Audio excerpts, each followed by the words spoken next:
So please maintain for your privacy. We're not going to reach out to you individually in chat box. You can talk to each other, but please maintain your privacy at your level that you expect. And if you do have a question, just raise your hand and we'll call on you. But I'm going to go ahead and turn it over to Chris today. He'll kick it off. And we would just like to thank you for tuning in. Individuals will come in and out. We'll have the recording available a little bit later. Chris? Awesome. No, thank you, Mark. And I don't know how many folks have been with us in the past and that kind of thing, because this has been something that we've been doing for a little while at Gov Directions. But the thought process behind this is, what if we sort of, took a group of folks and, in a short amount of time, say like 7 weeks, can we really accelerate their business? Can we get them from where they are to where they want to be in that short of time? If the goal is to score that breakthrough contract, can we do that, right? How do we bring the right resources in to actually accomplish that objective? So the idea behind this is growth. If growing is not a big deal for you at this stage of your life or your business, then maybe this isn't the best series, but we want to say, okay, we want to give you all the tools so that you can grow faster and farther than you ever thought possible. Which sounds fairly bold, but what I find is, you don't have to be that smart. What you have to do is be good at copying others.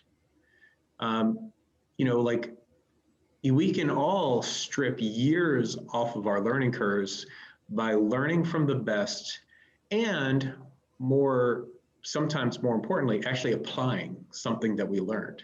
Because so many times we hear lectures, we hear talk, and I'm bad about that because I'm a professor guy. So a guy like me gets up in front of a group and PowerPoints you to death, and then you don't really change your life because of it. And so we're going to sort of try to combat that by having facilitated sessions weekly to actually help you apply what you've learned through the series so that you can have the breakthrough results that we're sort of hoping to get. At the end of this process, I'm hoping that we're going to have some raving success stories and testimonials about here's where I was, I was here and now I'm there, and there is so much better than here. So that's sort of the idea behind this.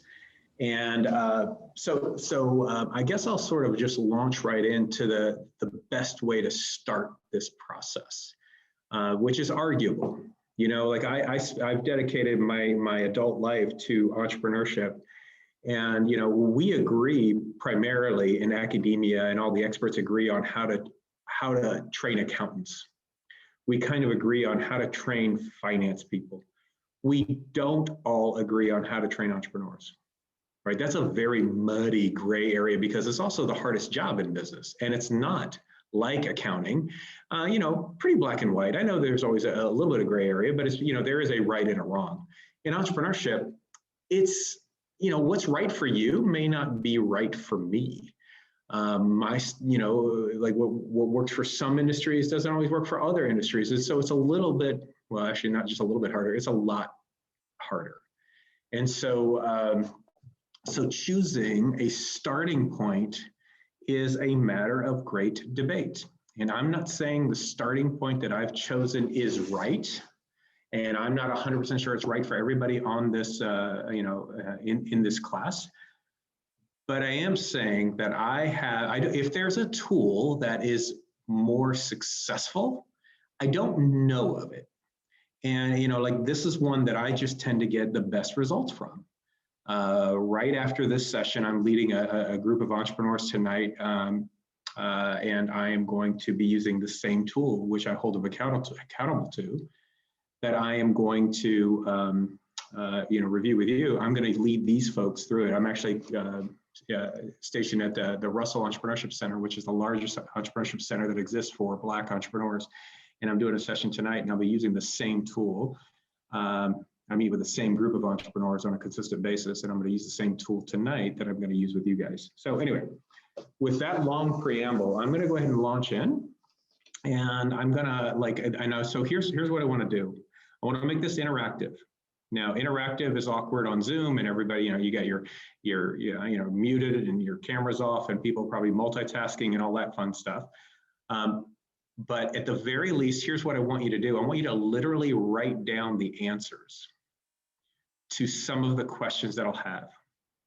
I want you to write these down. A whole bunch of reasons for that. And I'm trying to think of the briefest one, because there's a whole bunch of reasons why it's important for us to write it down. I guess the primary one is, this is how we're going to achieve more results as a group. I'm going to ask you some really, some might consider basic questions. Some are going to maybe consider it a hard question. And I want you to literally write these down. And that way we'll know, did we hit this in 7 weeks or did we not? Did we fall short or did we not? That kind of thing.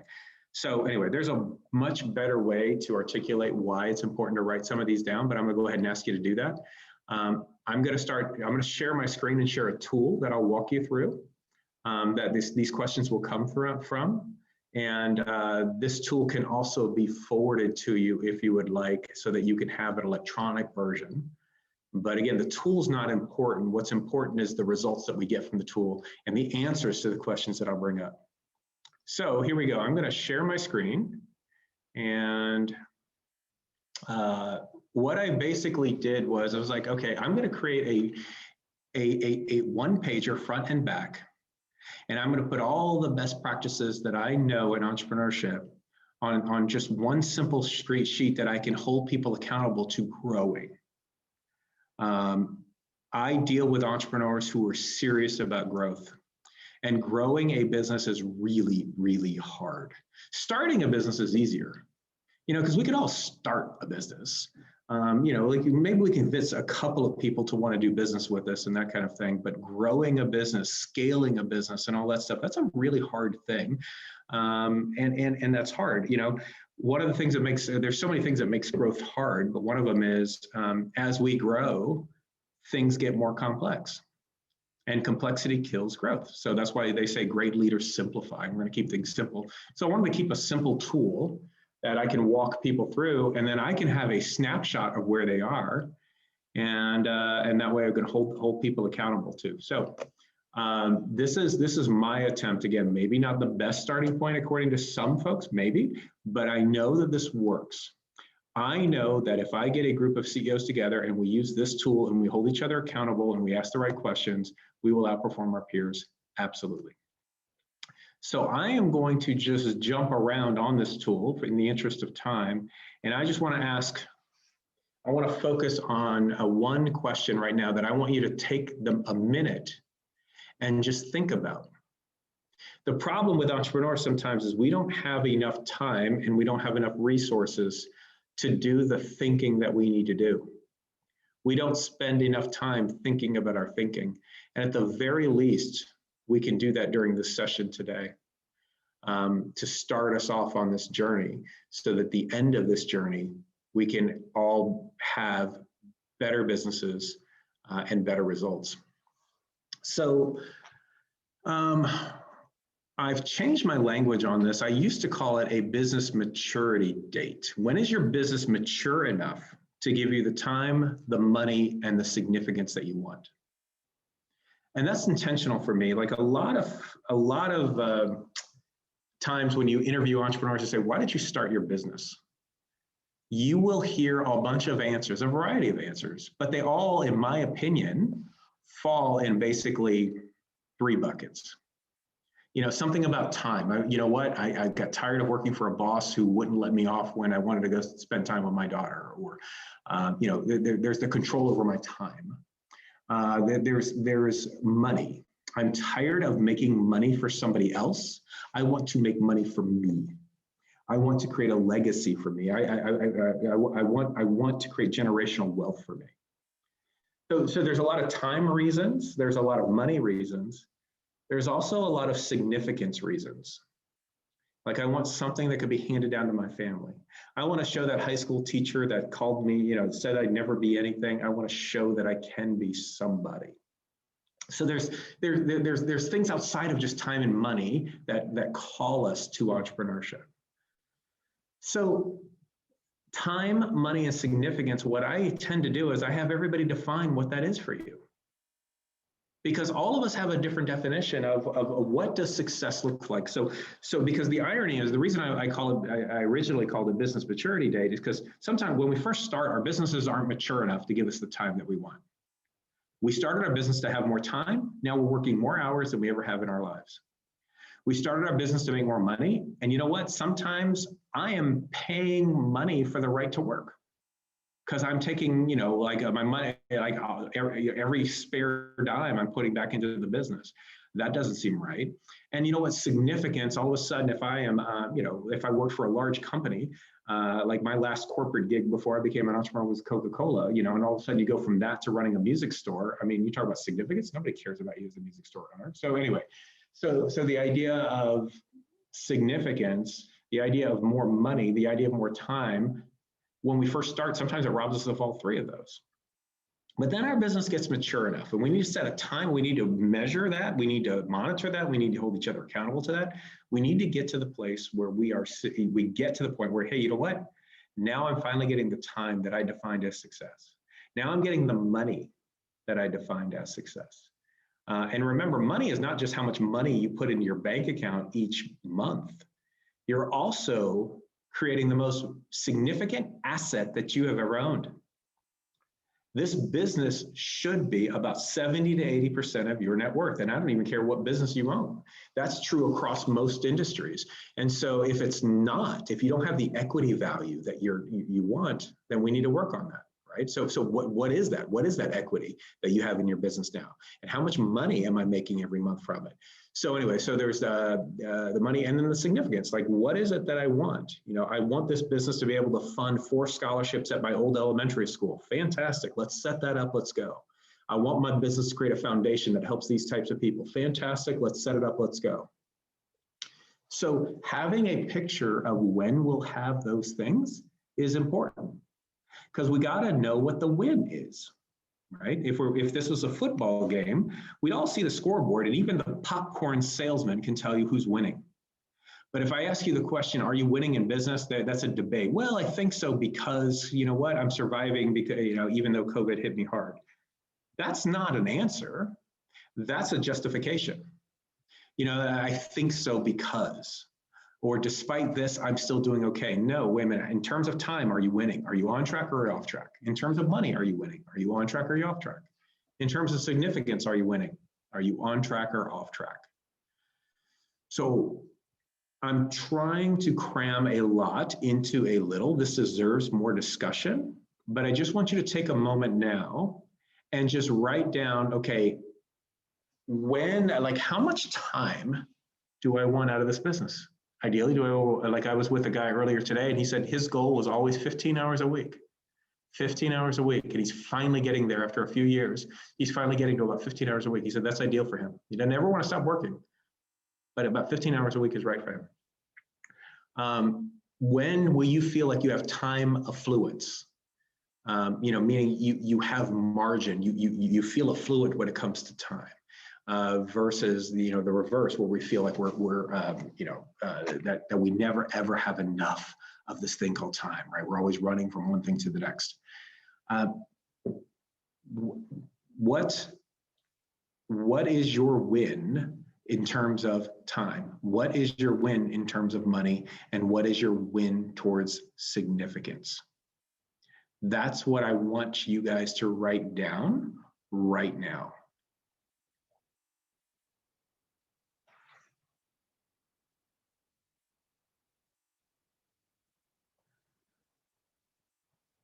So, all right, so now that some of you are still writing some of that, here's the next thing that I want you sort of to think about. Once we determine the time, the money, and the significance that we want, then we want to put a date and time on it, which sounds a little bit weird. So when is that date? Is it 3 years from now, 2 years from now, 1 year from now? And at what time? One of the biggest drivers of execution sometimes is you're going to do what, by when, and where. So that's trying to cram too much content into a limited sentence, but meaning like it is, you know, versus, hey, in 3 years I will. No, I want to know the date, and I want to know at what time, and what are you doing at that time to celebrate it? 9 a.m. Where are you going to be to celebrate that? What are you wearing? Because if I can't see it, if I literally don't have a picture in my mind, it doesn't have the same power. My subconscious cannot remember words. It only remembers pictures. It only sees pictures. So that's why when you hear this phrase, you know, you see what I'm saying. That's why that's a powerful phrase. I have to see what you're saying. I want to see the win. I want you to visualize the win. I want it to be real to you, so you get goosebumps when you think about it, and you have a picture. And now we have a picture that we're playing for. I will ask very strange questions like, okay, what are you doing at that time? Oh, I'm going to a restaurant. What are you going to order? It doesn't really matter what they order, but I want to know, because I want it to be that specific in their mind. What are you going to wear? Who are you going to take?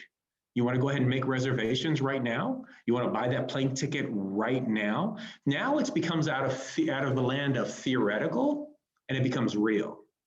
Or out of the land of, you know, we all say someday. No, this is not someday anymore. This is day one, not one day. And we're on our way now to implementing this plan. So I want all of you to have a win date and picture, and what does that look like? So then at the conversations that we're having upcoming, we can talk about, okay, what did you learn about getting that contract? Does that help you move closer to what you define as a win, what you define as success? Does that get us closer to that picture in terms of time, in terms of money, in terms of significance?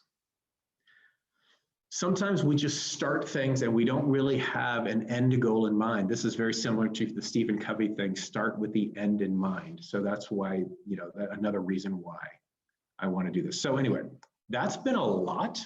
That's a lot. And I'm trying to keep this moving. I'm trying to explain it without, you know, spend as much time as necessary explaining it versus, you know, going on and on about explaining it. And I don't know if I'm hitting that mark. So I thought I'd pause here to see if there's any questions about creating a win date time, creating a win picture in terms of time, money, and significance. Does anybody have any questions?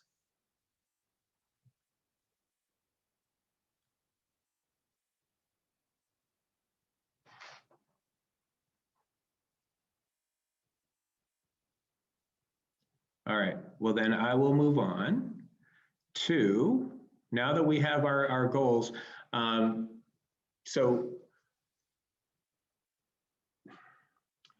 let's here's basically what I want to do, and this is a little bit of a different take on this. At the end of our time together, right? So you got the picture that we're playing for. At the end of our time together, what's the most important business accomplishment that we can achieve together at the end of 7 weeks? So we get the big picture. Hey, you know what? I'm going to make this much money from my business. I'm going to have this much time, and I'm going to create this much significance. Okay. We probably won't create your entire win in 7 weeks, but there can be a milestone at the end of 7 weeks that makes our journey together worth it. So the most important objective that we could accomplish together in terms of your business is what? So that's my next question that I want you to write down. What's the most important business goal, the priority, the thing that we have to focus on, the thing that we have to make sure gets done at the end of 7 week journey together? What would that be for you? And that will help me tailor the conversations. That will help me sort of tailor, okay, what are we going to apply from some of the things that we're going to learn? That will help me sort of, if I know specifically what that objective is going to be. So does anybody feel comfortable sharing theirs at the end of 7 weeks? The most important business objective that we will hit is what?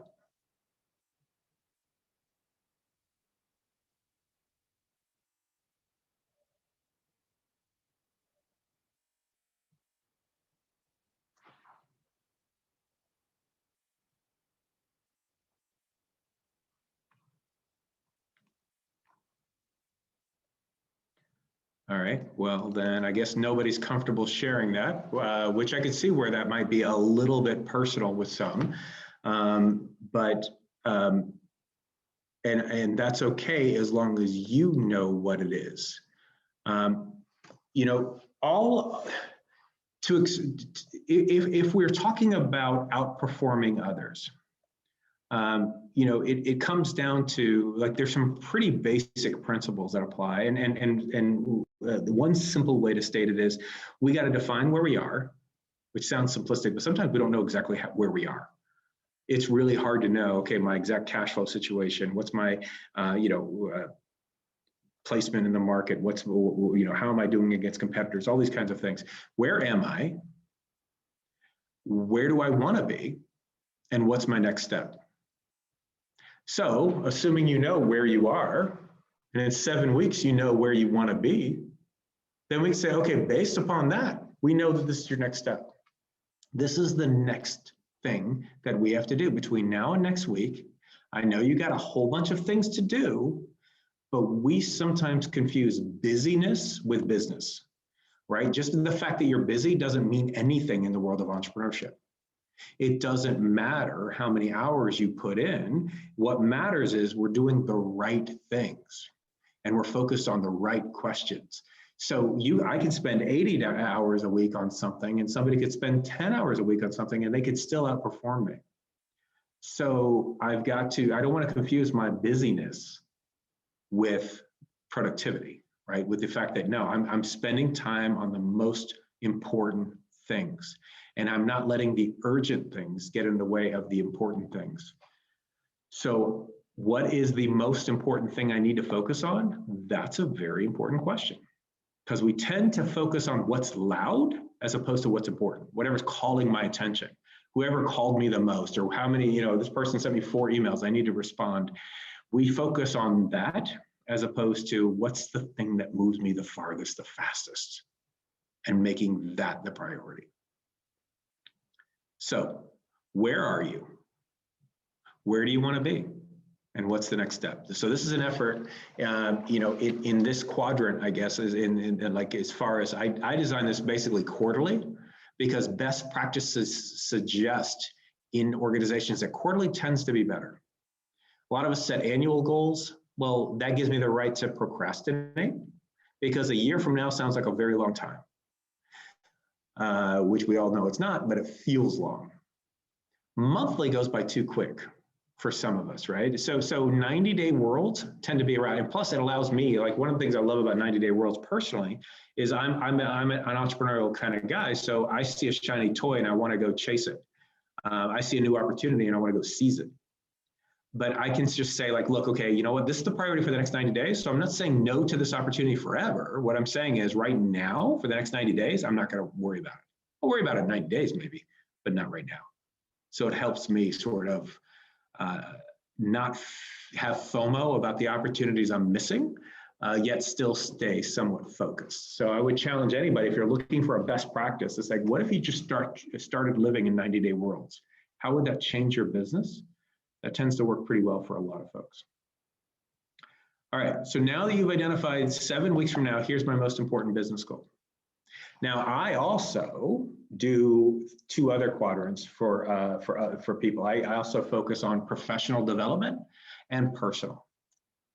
I didn't always, but I do now, because I used to think that you could compartmentalize, and you know what, just focus on, you know, you can keep your business and personal worlds fairly separate, and I don't believe that anymore.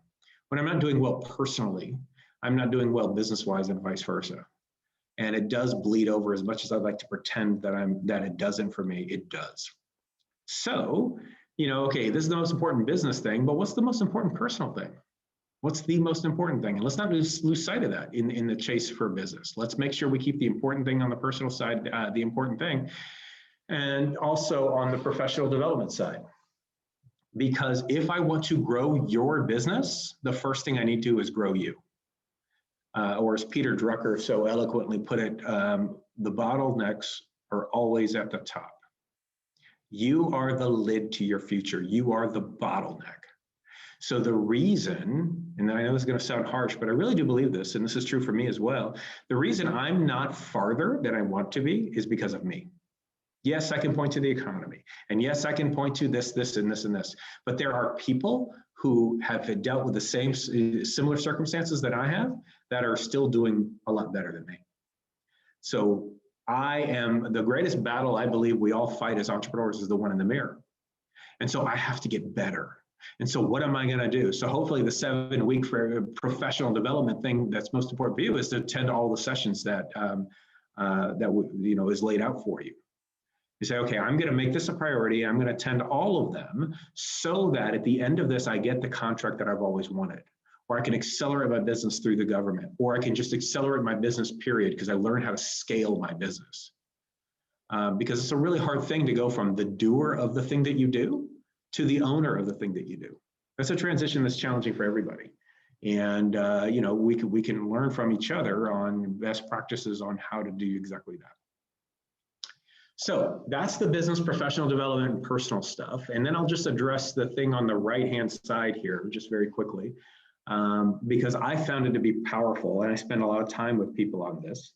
And the idea I stole from doctors, because what I understand about doctors is in the medical field, when a patient dies, they gather the doctors together and they say, what happened to this patient?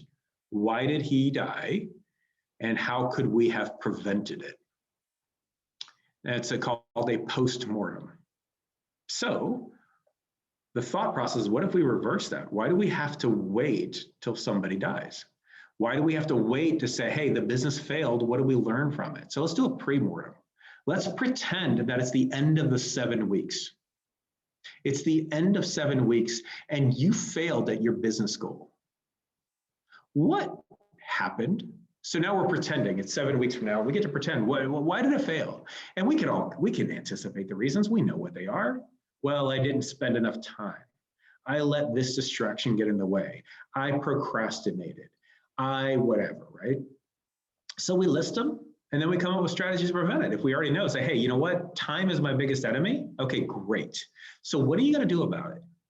Well, here's one tactic. Between 10 and 12 every day, I'm going to focus only on the tactics that we sort of defined as a group. I'm going to dedicate 10 a.m. to 12 p.m. Each day because that tends to be the time I have the most energy. So I'm going to focus on that. Okay, great. That's a great tactic. So the idea is you're going to come up with tactics for everything that you identified as the things that cause you to fail. The cool thing is you get to pretend you're in the future and you pretend that you failed. And you come up with all those reasons, and you come up with all the tactics to prevent it when you put yourself back into the present.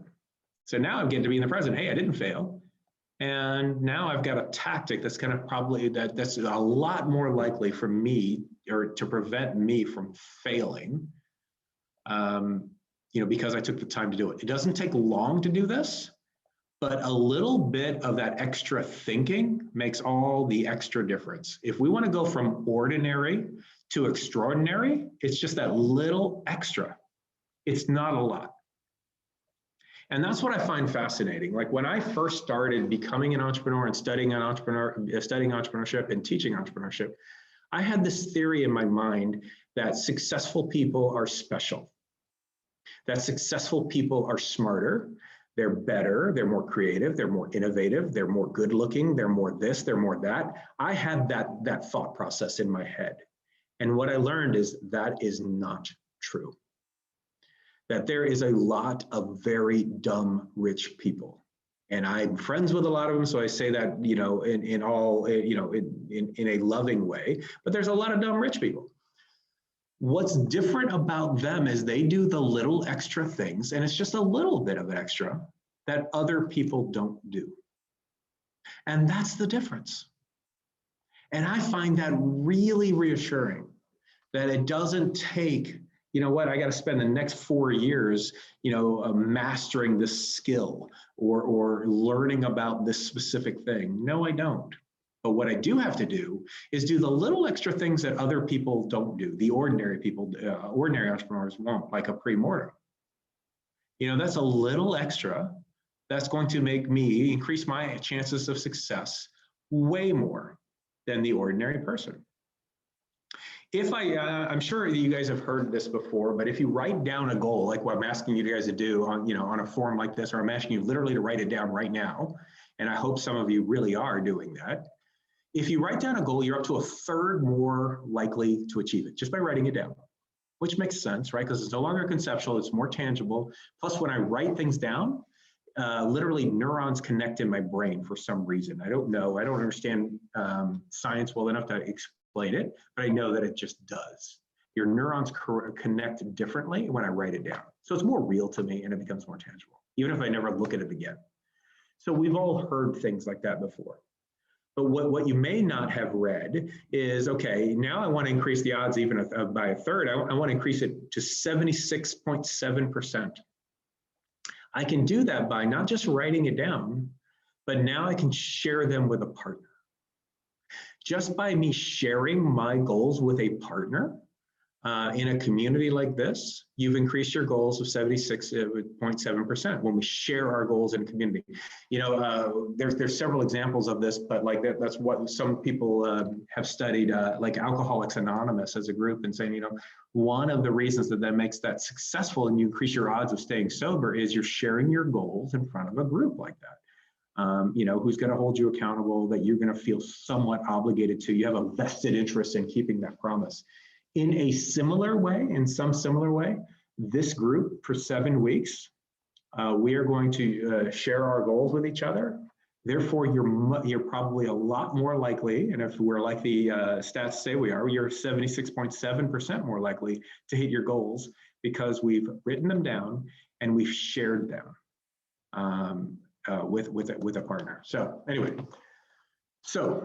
that's the pre-mortems and all that kind of stuff. And so here's what I'm going to do. I'm going to just talk about this bottom one, and then I will skip all the other stuff on the other page at this point, because I don't want to do overkill. I'd rather you act on a few than overwhelm you with a lot that we don't implement.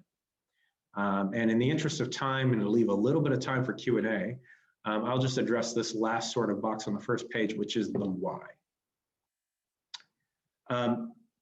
I believe that the most important question in business is why. I believe that the second most important question in business is when. But why? Why? Why do you do what you do? Why do we have to do it this way? Why do we, any kind of why question is a powerful question. But now, but when I think about the next 7 weeks, we're going to write a goal down. Fantastic. But why? Why is that important? Why are you doing what you're doing? What hangs in the balance if you don't actually accomplish it? Like why? And if we really unpack that, that can be a driver to get us through the hard times. Because what's really challenging about entrepreneurship is nobody's forcing us to do anything. And when things get hard, we can say, you know what, I surrender, I give up. It just got too hard. And if I don't have a strong why, a strong purpose, a strong cause, a strong passion, I'm going to give up. Passion comes from the original, the Latin word in which passion, we get the word passion, comes from the Latin word meaning pain. Why are you going to go through this kind of pain? What are you willing to get hit for? What are you willing to get criticized for? What are you willing to stay up late for? Instead of watching Netflix for the next 7 weeks, I'm going to dedicate myself to this. Okay, but why? Why? Why is it worth the sacrifice? Why does it even matter if you do what you do? And I want to ask that question a lot, because sometimes our first answer isn't the real answer. I want to get to the real deep root of your cause and your passion, because if all of us identified a why that was really strong for us, then the how will definitely show up, because we will keep running through walls until we found the how. Our why has to be there, or else we're going to give it a half-hearted effort, which is going to give us very, very petty results, as opposed to I'm giving it my all, and I'm going to leave everything out on the field because this matters, and I'm afraid of what hangs in the balance if I don't do this. Think about all the people that won't be helped. Think about my family, my family and their kids and their kids. Think about my community, and think about the jobs that wouldn't be created. Think about, I don't know, whatever it is for you. But when we start unpacking the why, that can get really powerful. I press people pretty hard on the why when I'm in person. And I have some very emotional gatherings. But I think that time is well spent, because then once we are all anchored in our why, we explode onto the field of play so that we can get to our wins. And it becomes pretty powerful.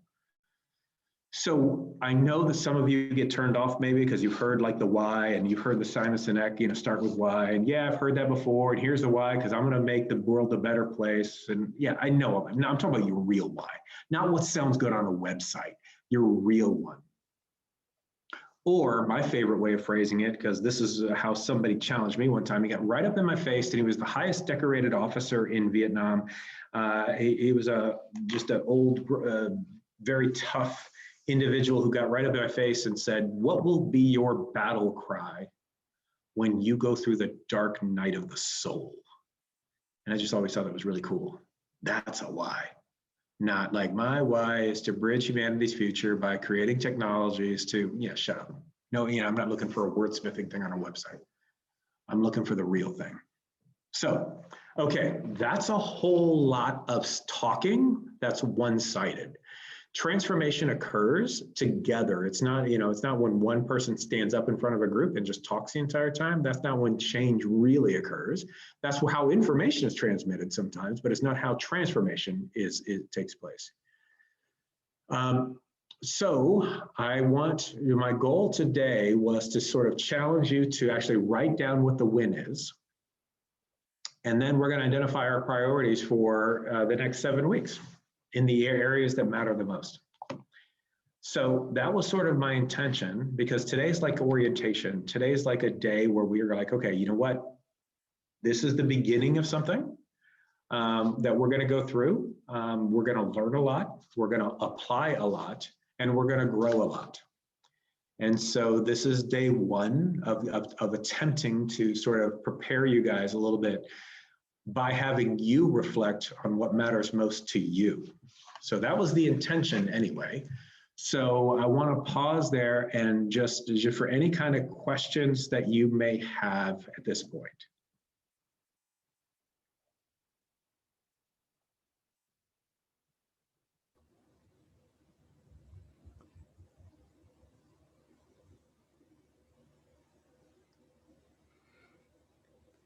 Let's ask Chris some questions now, audience here. If you've got something on your mind, something that you'd like to see during this 7-week period, reach out now.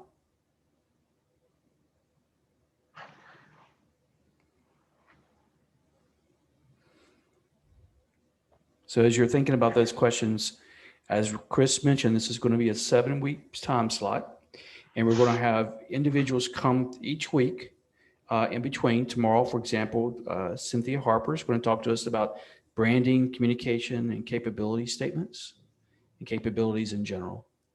And we'll come back next Wednesday with Chris, go through our second session, and talk about what we've learned with Cynthia and how we're going to apply that to your goals and objectives that you talked about today. And then the following Thursday, we're going to have Danielle Miller. And then the next week, Tammy Bailey Foltz. And then at the end, we're going to talk about maximizing your use of GovDirections. We want everybody to be involved. And if you've got questions that you want to pose to us, you can do so offsite. I know sometimes it's a little intimidating online, so we respect that. We are going to send out a survey. Chris and I talked about this briefly, and we're going to ask some specific questions. So everyone who's involved, we're going to continue to grow this group and have you and hopefully have success. Not hopefully, but we're going to have success. And I think I put up there my goal. My goal for GovDirections is to help you propel your company forward in government contracting and providing you the tools that you need through our services to help you accomplish that. Any final comments, Chris? Well, I want to wrap it up in a compelling way, but I'm struggling with the right things to say because I don't want to come across cliche. But at the risk of being cliche, I guess I'll just say that you guys have all chosen to do a very hard thing. It's hard to go from nothing to something. And now we're asking to go from something to something great. That's a hard thing. That's why most people can't do it. You know, there are 72% of the adults in this country want to start something at some point in their life, 72%. But yet only 10 to 13% of the 72% even attempt to do that, let alone are able to successfully navigate the challenging growth and all of the challenges of doing it, because it's really hard. It is the hardest job that exists in business. So it's not easy. It's not easy. So that's the bad news. The good news is that faith grows bigger in community. And now you have one. It is not facts that move mountains. And by getting together in a community, we grow in our faith, we grow in our belief in each other, and our belief that, you know what, I can actually pull this off. I can actually do it. Why not me? Why does it have to be that person that owns the $20 million business? Like, why can't that be me? Why can't I be the one writing that big check to that, to this organization? I want to be that person who does that. Entrepreneurship, one of the things there's so many things I love about entrepreneurship, but one of the things that I absolutely love is it's not a gifted person's game. It is not. And I know that. I know that to my core. I had to study for a while and I had to get convicted of it, but I know that to its core. It's not a gifted person's game. We tend to think of it because sometimes we hear about the Steve Jobs of the world or something like that. We assume that this person has phenomenal gifts. We tend to remember people like that for their gifts and not their flaws. But most of the time, it's not a gifted person's game. It is an intentional person's game. I don't have to be the smartest person in the room, the person with the MBA, the person who went and got their degree in entrepreneurship. I don't have to be that person. What I have to be is very intentional about my success and do the things that other people won't. Other people are going to be ordinary. I'm going to be a little extraordinary because I'm going to do that little something extra. And this is one of those examples. This is the extra. Imagine if you actually sat through all this and said, you know what, I'm going to apply things that's going to change my life and the lives of the people around me. And by 7 weeks from now, I'm going to accelerate my business. What if that were possible? And what if that were true? So that was a little longer winded than I wanted it to be, but I guess my main goal was to encourage you guys, because I know it's a super hard thing, but there's some really good news in the super hard thing. And it's the hard that makes it great anyway. I like the fact that it's hard. When people can say, like I like to complain with other people and say, yeah, it's hard. And we all complain about stuff, because it's hard to be an entrepreneur. But in a way, isn't it cool that it's hard? Because if I asked you, what are you most proud of in your entire life? It's not an easy thing that comes to mind. It's a hard thing. Being a parent is not easy. Having a successful marriage is not easy. Being on that championship team is not easy, but those are the things that we remember with pride. Those are the things that light us up. It's the hard that makes it great. So I like the fact that it's hard, and I like to be with people who are willing to do the hard things and become extraordinary together. So I respect you guys for showing up for this, and I look forward to this journey. Thank you very much, Chris. We'll see everybody tomorrow at 3 p.m.